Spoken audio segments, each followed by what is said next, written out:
Muito bem. Agora nós vamos partir para os recursos do supersolo, focando-nos na fauna. Quando se fala na fauna, num primeiro momento há uma distinção entre os animais bravios e os animais domésticos. Os animais domésticos, que são aqueles que fazem companhia para as pessoas, ou aqueles que, como é o caso de gatos, cachorros, etc., ou que funcionam como vigias, ou que ainda podem se prestar a poupar os músculos das pernas do ser humano, transportando-o, caso dos animais de montaria, ou dos animais de tração também, quando eles puxam as carroças e quejandas, podem auxiliar o ser humano na agricultura, ou podem servir de alimento para ele, ou ainda fornecer-lhe couro e outros mais. Os animais domésticos foram tomados em consideração quando se procurou trabalhar o solo. Estes são considerados passíveis, normalmente, de apropriação privada. E os animais bravios, estes que serão considerados recursos do supersolo, num primeiro momento são considerados res nullius, ou seja, coisa de ninguém, passível de apropriação por quem quer que os apanhe.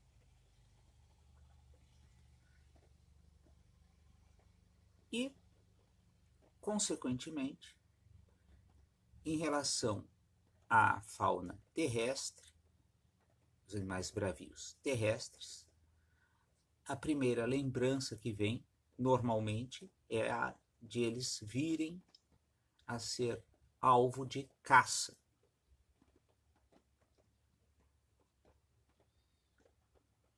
E os recursos que deles provirão serão ou a carne, ou o couro, ou mesmo os ossos, né?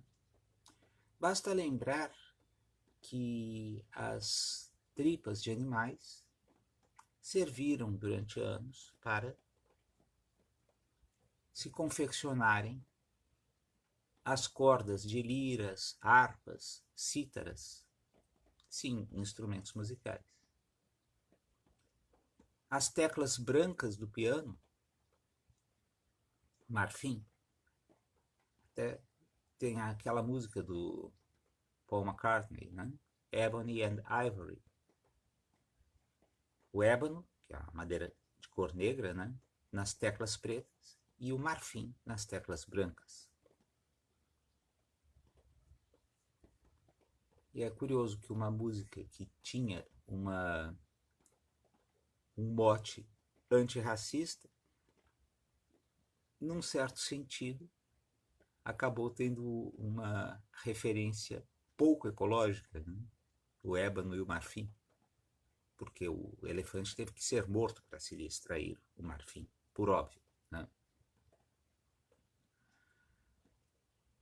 Pois bem,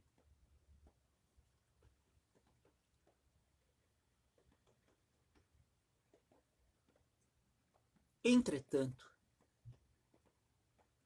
os animais bravios terrestres passam a ter a respectiva aproveitabilidade cada vez mais restrita a partir do momento em que surge a preocupação com a respectiva função ecológica. caso das onças no Rio Grande do Sul é paradigmático. Quando os fazendeiros de gado se instalaram no Rio Grande do Sul, as onças, acostumadas a perseguir caças que fugiam, de repente viam aquele monte de carne cercado, com poucas possibilidades de defesa à sua disposição. Os seres humanos e os animais não são muito diferentes nesse particular. Aquilo que causar menos esforço é o que vai dar maior atração. Pois bem, a partir daí, então, houve uma dizimação destes animais por parte dos fazendeiros. Só que o gado continuava a ser ameaçado. Por quê? Ele era ameaçado precisamente pelos jacarés, porque o único animal que pode ser considerado um predador para o jacaré controlar a respectiva multiplicação é a onça.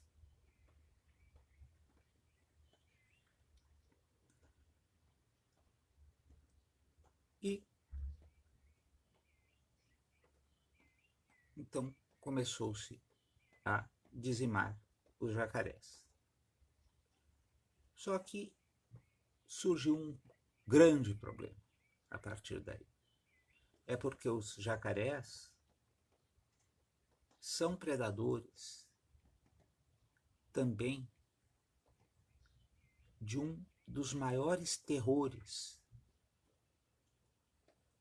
da água doce no continente americano, as piranhas. As palometas, que são as piranhas do rio Uruguai,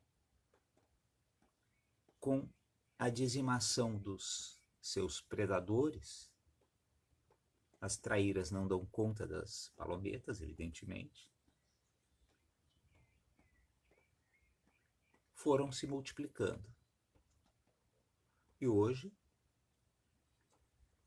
em Uruguaiana, para fins de realizar o controle das palometas, acaba sendo estimulada a respectiva pesca.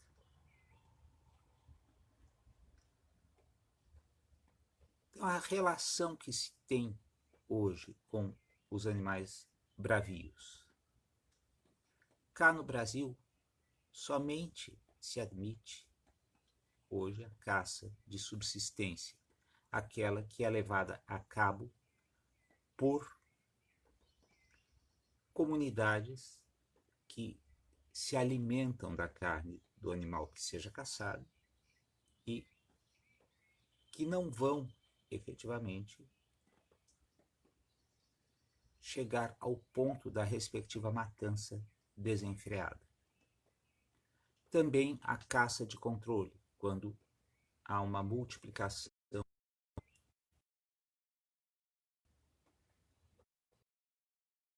da respectiva, ainda assim com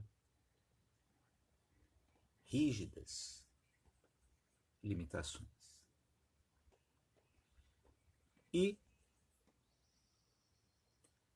a chamada legítima defesa, né? Tanto que não se considera criminoso abater e esteja a destruir uma plantação.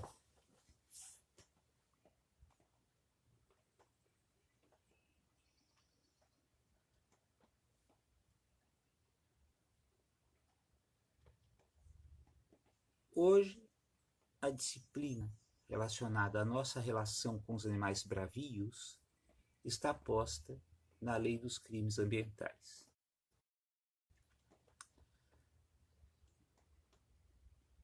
Podem-se ver estes animais em parques zoológicos